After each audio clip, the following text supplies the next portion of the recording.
Hi dear students, welcome to A2 Career MCQ YouTube channel. இன்னைக்கு இந்த வீடியோவில் ஒரு இம்பார்ட்டண்டான எல்லா ஸ்டூடெண்ட்ஸ்க்குமே இருக்கிற ஒரு டவுட்டுக்கான கிளாரிஃபிகேஷன் தான் பார்க்க போகிறோம். ஸோ ஸ்கிப் பண்ணாமல் வீடியோ ஃபுல்லாக பாருங்கள். அந்த டவுட் என்ன அப்படின்னா, சாய்ஸ் ஃபில்லிங்னா என்ன, ஃபர்ஸ்ட் ரவுண்ட் சாய்ஸ் ஃபில்லிங்கில் செல்ஃப் ஃபைனான்சிங் காலேஜ் வருமா, எனக்கு ஹை கட் ஆஃப் இருந்தாலுமே நான் செல்ஃப் ஃபைனான்ஸில் தான் படிக்க விரும்புகிறேன் அப்படிங்கிற மாதிரி ஸ்டூடெண்ட்ஸ்க்கு இருக்கிற ஒரு பெரிய டவுட்டு. தென் பார்த்தீங்கன்னா எல்லா ஸ்டூடெண்ட்ஸுமே இருக்கிற ஒரு காமன் டவுட் பற்றி தான் இந்த வீடியோவில் பார்க்க போகிறோம். ஃபர்ஸ்ட் சாய்ஸ் ஃபில்லிங் என்ன அப்படின்னு பார்த்துடலாம். சாய்ஸ் ஃபில்லிங் பற்றி நம்ம டீட்டெயில் வீடியோவில் சேனலில் கொடுத்துருக்குறோம், நிறைய வீடியோ போட்டிருக்கிறோம். ஸோ அதை பார்க்காதவங்க பாருங்கள். எனிவே சாய்ஸ் ஃபில்லிங் அப்படின்னா நீங்கள் விருப்பப்பட்டியலை தேர்வு செய்கிறது, அதாவது உங்களுக்கு என்ன காலேஜஸ் என்ன கோர்ஸில் படிக்கணும் அப்படிங்கிற ஒரு ஆர்டர் அப்படிங்கிறத ரெடி பண்ணி மெடிக்கல் செலெக்ஷன் கமிட்டிக்கு அனுப்புறது தான் சாய்ஸ் ஃபில்லிங். அதுக்கான லிங்க் ஓப்பன் பண்ணும்போது தான் நீங்கள் பண்ண முடியும், இப்போ பண்ண முடியாது. சாய்ஸ் ஃபில்லிங்கை பொறுத்த வரைக்கும் கட் ஆஃப் பேஸ் பண்ணி கால் ஃபார் பண்ணுவாங்க. கட் ஆஃப் ப்ளஸ் பார்த்தீங்கன்னா ஜெனரல் ரேங்க் பேஸ் பண்ணி பார்த்தீங்கன்னா கால் ஃபார் பண்ணுவாங்க. ஒரு 165 cut off or 160 cut off வரைக்கும் இருக்கிற ஸ்டூடெண்ட்ஸை பார்த்தீங்கன்னா ஃபர்ஸ்ட் ரவுண்டில் கால் ஃபார் பண்ணுவாங்க. 200 to 165 ஆர் 160 இருக்கிற ஸ்டூடெண்ட்ஸை ஃபர்ஸ்ட் ரவுண்டில் கால் ஃபார் பண்ணுவாங்க. Then next set of students second round, அதுக்கு பேலன்ஸ் இருக்கிற ஸ்டூடெண்ட்ஸை தேர்ட் ரவுண்டில் கால் ஃபார் பண்ணுவாங்க.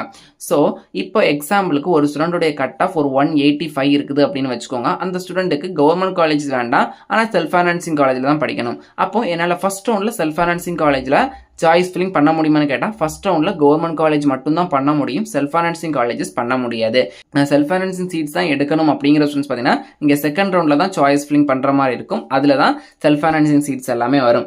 ஸோ நான் கவர்மெண்ட் சீட்ஸ் கிடைச்சாலும் அதில் ஜாயின் பண்ணி படிக்க மாட்டேன் அப்படிங்கிற ஸ்டூடெண்ட்ஸ் பார்த்தீங்கன்னா தயவு செய்து ஃபர்ஸ்ட் ரவுண்டில் கவர்மெண்ட் சீட்ஸ் எடுக்கிறதுக்கான எஃபர்ட் அப்படிங்கிறத போடாதீங்க. நீங்கள் எப்படியும் அதில் ஜாயின் பண்ணி படிக்க போகிறதில்ல. ஸோ அது யாருக்கும் ஒரு ஆளுக்கு யூஸ்ஃபுல்லான ஸ்டூடெண்ட் எடுத்தாங்க அப்படின்னா அந்த சீட் வேஸ்ட் ஆகாது. இதுவே நீங்கள் எடுத்தீங்க அப்படின்னா அதில் ஜாயின் பண்ணிவிட்டு அதுக்கப்புறம் ரீஅலாட்மெண்ட் போட்டு ஒரு ஸ்டூடெண்ட்டுடைய சீட்டும் போகுது, அதே டைம் உங்கள் டைமும் வேஸ்ட் ஆகுது. ஸோ அதே மாதிரி செயல்கள் செய்யாமல் உங்களுக்கு என்ன தேவையோ அதுக்கான சாய்ஸ் ஃபில்லிங் மட்டும் பண்ணுங்க. இப்போ ஃபர்ஸ்ட் ரவுண்டில் கவர்மெண்ட் காலேஜஸ் மட்டும்தான் வருது, நான் கவர்மெண்ட் காலேஜில் படிக்க விரும்பல அப்படிங்கிறவங்க நீங்கள் செகண்ட் ரவுண்டில் தாராளமாக சாய்ஸ் ஃபில்லிங் பண்ணிக்கலாம் செல்ஃப் ஃபைனான்சிங் சீட்ஸ். தென் பார்த்தீங்கன்னா நீங்கள் கவர்மெண்ட் காலேஜில் படிக்க போறீங்க அப்படின்னா மட்டும்தான் அந்த கவர்மெண்ட் காலேஜஸ் சூஸ் பண்ணணும். நான் கவர்மெண்ட் சீட்ஸ் கிடைச்சாலும் அதில் படிக்க மாட்டேன் அப்படிங்கிற ஸ்டூடெண்ட்ஸ் தயவு செஞ்சு கவர்மெண்ட் சீட்ஸை சூஸ் பண்ணாதீங்க. அது ஏதோ ஒரு ஸ்டூடெண்ட்டுக்கு ஹெல்ப் ஆகட்டும். தென் பார்த்தீங்கன்னா நம்ம செல்ஃப் ஃபைனான்ஸில் தான் படிப்பேன், கேஎம்சிஹெச் பிஎஸ்ஹெச்பி எனக்கு ஹை கட் ஆஃப் இருந்தாலுமே நான் கேஎம்சிஹெச் பிஎஸ்டி ராமகிருஷ்ணாவில் தான் படிப்பேன் அப்படிங்கிற ஸ்டூடெண்ட்ஸ் பார்த்தீங்கன்னா தயவு செய்து செகண்ட் ரவுண்டில் நீங்கள் சாய்ஸ் ஃபில்லிங் பண்ணிட்டீங்க அப்படின்னா உங்களுக்குமே ஈஸியாக இருக்கும். அதே டைமில் பார்த்தீங்கன்னா சீட்ஸும் வேஸ்ட் ஆகாது. சாய்ஸ் ஃபில்லிங் பண்ணும்போது முடிஞ்ச அளவுக்கு அதிகமான காலேஜஸ் அதிகமான கோர்சஸ் கொடுக்கறது பெட்டர் ஆப்ஷனாக இருக்கும். நம்ம என்ன காலேஜஸில் படிக்க போகிறோம், என்ன டைப் ஆஃப் காலேஜஸில் படிக்க போகிறோம் அப்படிங்கிறத பொறுத்து சாய்ஸ் ஃபில்லிங் பண்ணிக்கோங்க. ஃபைனலாக பார்த்தீங்கன்னா ஃபர்ஸ்ட் ரவுண்டில் கவர்மெண்ட் சீட்ஸ் மட்டும்தான் வரும். நீங்கள் செல்ஃப் ஃபைனான்ஸ் சீட்ஸ் ஃபர்ஸ்ட் ரவுண்டில் சாய்ஸ் ஃபில்லிங்கில் கொடுக்க முடியாது. செகண்ட் ரவுண்டில் தான் self financing plus government seeds வரும். செல்ஃப் ஃபைனான்சிங் சீட்ஸ் புதுசாக எல்லாம் வரதுனால நீங்கள் தாராளமாக செல்ஃப் ஃபைனான்ஸ் சீட்ஸ் செகண்ட் ரவுண்டில் செலக்ட் பண்ணிக்கலாம். தேர்ட் ரவுண்டில் பார்த்தீங்கன்னா ஃபர்ஸ்ட் ரவுண்ட் செகண்ட் ரவுண்டில் எடுத்து போக பேலன்ஸ் இருக்கிற சீட்ஸ் எல்லாமே தேர்ட் ரவுண்டில் வரும். இதுதான் நம்ம கவுன்சிலிங் ப்ராசஸ். தென் பார்த்தீங்கன்னா எல்லா கட் ஆஃப் ஸ்டூடெண்ட்ஸுமே எல்லாருமே ஒரே ஐடியா நீங்கள் சாய்ஸ் ஃபில்லிங் பண்ண மாட்டீங்க. முன்னாடி சொன்ன மாதிரி ஒவ்வொரு டீமாக கால் ஃபார் பண்ணி தான் சாய்ஸ் ஃபில்லிங் பண்ண வைப்பாங்க. சாய்ஸ் ஃபில்லிங்கான டேட் பார்த்தீங்கன்னா ஆகஸ்ட் லாஸ்ட் வீக் ரிலீஸ் பண்ணுறதுக்கான பாசிபிலிட்டிஸ் இருக்குது.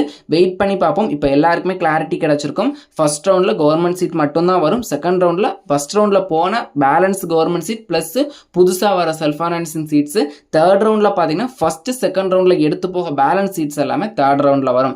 ஸோ நீங்கள் என்ன டைப் ஆஃப் காலேஜஸில் ஜாயின் பண்ண விரும்புறீங்க அப்படிங்கிறத ஃபர்ஸ்ட் ஐடென்டிஃபை பண்ணிக்கோங்க. கவர்மெண்ட் காலேஜில் சீட் கிடைச்சா போவேன் அப்படிங்கிற ஸ்டூடெண்ட்ஸ் தாராளமாக கவர்மெண்ட் காலேஜஸும் செலக்ட் பண்ணலாம், செல்ஃப் ஃபைனான்சிங் செலக்ட் பண்ணலாம். கவர்மெண்ட் கிடைச்சாலும் நான் போக மாட்டேன், என்னுடைய ஒரே சாய்ஸ் செல்ஃப் ஃபைனான்சிங் தான் அப்படிங்கிற ஸ்டூடெண்ட்ஸ் தயவு செஞ்சு பார்த்தீங்கன்னா கவர்மெண்ட் சீட்ஸை வேஸ்ட் பண்ணாதீங்க. ஸோ இதே மாதிரி கவுன்சிலிங் ரிலேட்டட் அப்டேட் பார்த்தீங்கன்னா சேனலை தொடர்ந்து ஃபாலோ பண்ணிக்கோங்க. வாட்ஸ்அப், டெலிகிராம், இன்ஸ்டாகிராம் பேஜுமே ஃபாலோ பண்ணிக்கோங்க.